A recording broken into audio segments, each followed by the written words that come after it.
Watch this. This is the improvisational skills of a guy who can think on his feet, keep his poise, make something out of nothing, and that's what Peyton Manning does on a very consistent basis. And as I said before, what I like about Peyton is he can elude the initial defender, and he has that ability to loft the ball, Joe, and that's an instinctive quality that only the great quarterbacks really possess.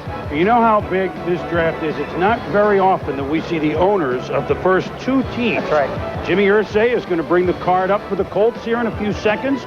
Alex and Dean Spanos are here, the ownership of the Chargers, to bring their card up with the second pick. And as we speak, Jim on cue. Very exciting moment for him and the entire Colts franchise. And the question now becomes, will the RCA Dome, a.k.a. the Big Horseshoe, will that become Peyton's place?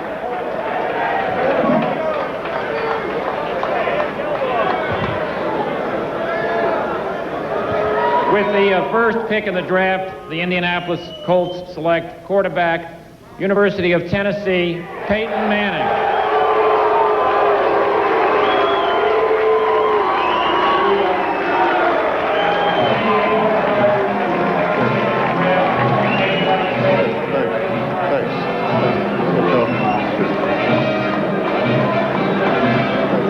What a proud moment for Peyton, his family. You saw his brothers, mom and dad, and of course Archie Manning, who excelled with a very poor team for years and years in the New Orleans Saints. The jersey's ready, and here he is, the new quarterback of the Indianapolis Colts, Peyton Manning. And I guess we must do this. Golf fans know this cheer. In Indianapolis, you can now yell, Peyton, you the Manning! I think it's a great choice, Chris. I mean, I believe that he's going to fit in so perfectly. And really, when I had a chance to talk to the organization over the last 2 weeks, they've sort of pointed themselves towards getting ready for the Peyton Manning arrival. His athletic ability, his quickness. And Mel, you brought up something else. Remember during the college season, everybody talked about the little pitter-patter steps that he used to take. When you watched him in workouts, they were gone. He's very conscious of what needs to be done to correct his skills to make himself play at the next level. He's coachable, he's teachable, he's very smart in his approach to the game of football. You're really getting the perfect student as well as a fine, fine young man. I know, Joe, but just a note of caution. I think we tend to expect too much from young quarterbacks in the National Football League. They're force-fed, they're scrutinized really as rookies. I think it's unfair. I think he needs to be brought along slowly. Sure, he'll be the starting quarterback on opening day more than likely, but still, you have to go through those growing pains. It's not the SEC any longer. I think too often, Joe, quarterbacks that first, second year are talked about as busts or booms. I think it's far premature. I don't think it is in the case of Peyton Manning. See, I get to disagree with you in the first 15 minutes of the show, which is a rarity. But I really think that in the case of Peyton Manning, you're going to see his statistics at the end of the year probably look like a 3 or a 4 year player. I think he'll be able to adjust that quickly. I really feel like this young man can adjust that quickly to the game of football. The Indianapolis Colts are going to need him. They're a football team that's not very far away. Offensively, they're in pretty good shape. Tom Moore takes over as the coordinator. Rusty Tillman takes over as the defensive coordinator for Indianapolis. Rusty will run an aggressive style of defense. They get Jeff Arad back in the middle. They're soaring up that side of the line. Offensively, good tight ends, good running backs. I think there's a lot of people around him to be able to allow him to be successful. And he should start right away. And I think in the Bill Polian, Jim Mora era of the Indianapolis Colts, the key player for Peyton Manning will not necessarily be who he has up front. It's going to be Marshall Faulk. If a big-time running game can go with a nice, young, maturing quarterback, this will be a treat. Yep. Marshall becomes key to how Peyton Manning does, who is now with our Mike Tirico. Michael. Okay, Chris, thank you. Peyton, one of your endearing qualities is that you are such a team guy, and you gave your team the credit all the time at Tennessee. Will you at least take this moment to feel proud of your accomplishment? Well, it's an honor, Mike. There's no question about it. I'm really excited about what's ahead and just proud that the Colts put their faith in me. I'm looking forward to the challenge of getting the program going, and it's a really exciting time right now. Everyone was playing great poker from the Colts side. Were you at all concerned that you weren't going to be their selection? I had a pretty good idea, Mike, but I can keep a secret too. There's no question about that. But like I said, really excited. Going to Indianapolis today and looking forward to visiting with Mr. Polian and Coach Moore. And I'm excited to go to work. I'm ready to get started right now. Quickly, how long have you been keeping that secret? Can't tell you that either, Mike. We'll talk to you later. Okay. Peyton Manning, the Colts' #1 pick. He will wear his dad's old number 18. He couldn't have it at Tennessee, Chris. right, Mike, and congratulations, Peyton. He can keep a secret. So can the general manager of the Colts, Bill Polian, who's with our Mark Malone. Let's go out to Indianapolis right now. Mark.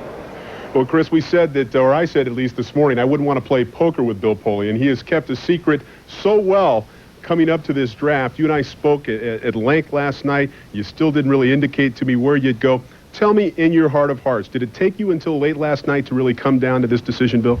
No, not really. I think sometime around midday yesterday, Jim Moore and I sat down and we said, you know, what's in our hearts? We've done all the research. We've done all the measurements that you can do. And in the end, it comes down to making a very tough pick. These are two very, very fine football players. And we just felt that Peyton, because of his experience and his maturity level in the game of football, not personal maturity, but in the game of football, fit best for us in this particular situation. I'm confident that Ryan Leaf is going to go on and have an outstanding career, and I wouldn't bet against him playing in the AFC Championship game in the not-too-distant future. Speaking of his maturity and his experience level, does that mean that this kid comes in and starts right away? He's at the top of your depth chart? Well, we're going to start him out there, and we'll see where it goes. We're going to throw him in.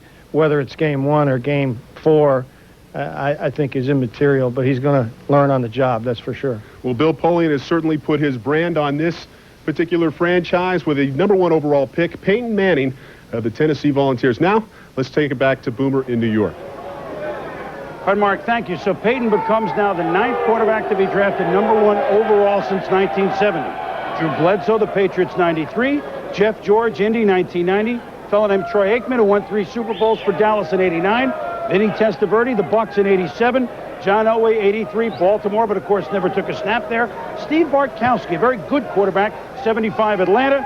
71, Jim Plunkett by Boston, won 2 Super Bowls with Oakland. And a fellow named Terry Bradshaw, 1970 with Pittsburgh, who won 4 Super Bowls. So it's pretty good pedigree.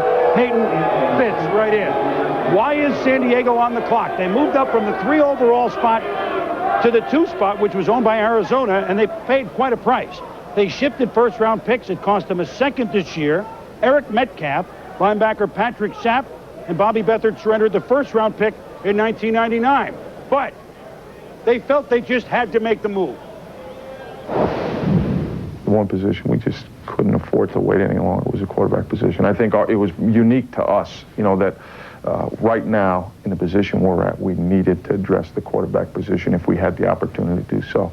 And it was there, as expensive as it was there for us to have that chance. So we took advantage of it. The amazing thing in this draft is that we were in 3rd position, and I don't know when again you're going to find the 2 teams in front of you where one team doesn't need a quarterback. If we're ever going to be there and, you know, get to the position where we want to be in the league, you can't do it without one of those guys. And if we're right in our evaluation that either one of these guys can take you there, then I think it was a deal we had to make. One thing that Bobby Beathard has never done in his history, and of course building the Super Bowl champions in Washington and a Super Bowl team in San Diego, before that years around the league, Miami, he has never drafted a quarterback in round 1 or in round 2. He's done pretty well in round 3 to 8.